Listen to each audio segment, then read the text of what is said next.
When love wasn't enough, until it was.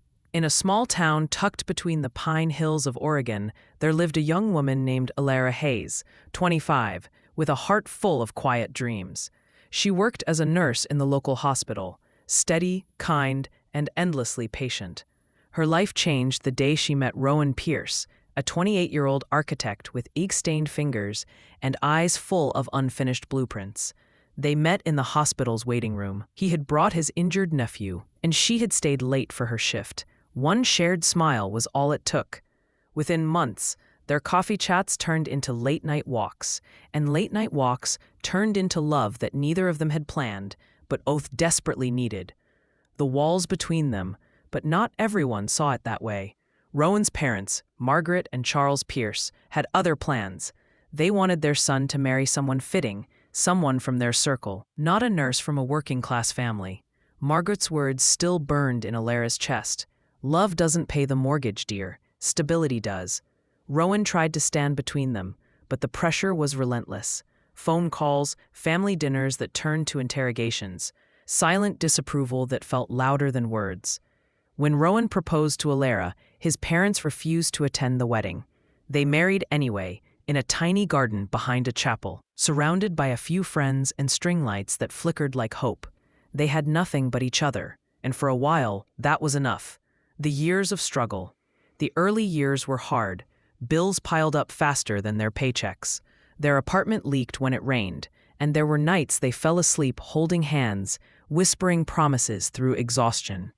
Rowan worked long hours drafting building designs no one wanted to buy. Elara picked up double shifts at the hospital. Every holiday passed without a word from his parents.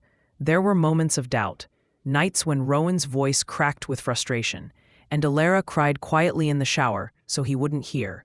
But every time, they found their way back to each other. Love wasn't easy, but it was real. The turning point. Then came the call that changed everything. A local firm had seen Rowan's work, his quiet, heartfelt designs that made homes feel alive. They offered him a position as lead architect. Within 2 years, he became creative director. The same newspapers that once ignored him now printed his name beside words like visionary and award-winning. Elara, too, rose in her career. Her compassion caught the attention of the hospital board, and she became head of the pediatric care unit, beloved by her patients and staff alike.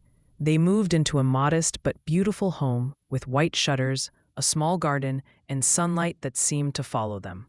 And then, one spring morning, Elara gave birth to their daughter, Isla. Rowan cried when he held her. "She has your eyes," he whispered. Elara smiled, "And your stubborn heart." The letter. Years later, 5, maybe 6, a letter arrived. It was from Margaret Pierce. "We've made mistakes," it read. "If you'll allow us, we'd love to meet our granddaughter." Elara hesitated, but Rowan simply nodded. "Let's do it," he said softly, "for Isla." The visit. When Margaret and Charles stepped out of the car, they looked smaller than Elara remembered, fragile, humbled. Isla, now 5, ran across the lawn with wild curls bouncing. She stopped in front of them, curious. "Are you my grandma and grandpa?" she asked, holding a daisy in her tiny hand. Margaret knelt down, tears brimming in her eyes. "Yes, sweetheart, we are." And when Isla handed her the daisy, something inside Margaret broke open. Years of pride, regret, and distance melting away in the face of innocence. Inside, over warm coffee and laughter that came slowly but sincerely, they spoke. They apologized. Not perfectly, but honestly. "We were wrong," Charles admitted. "You two built a life we should have believed in from the start." That night, after everyone had gone to bed, Rowan and Elara sat on the porch. The stars were scattered above them like forgiveness itself. Rowan squeezed her hand. "We made it, didn't we?" Elara smiled.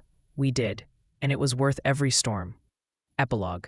A week later, Isla drew a picture for her school project. 3 generations stood under a big yellow sun, holding hands. Underneath, in crooked handwriting, she had written, "My family, we love each other forever." Moral. Sometimes love isn't about proving others wrong. It's about proving to each other that you can survive anything and still choose kindness in the end.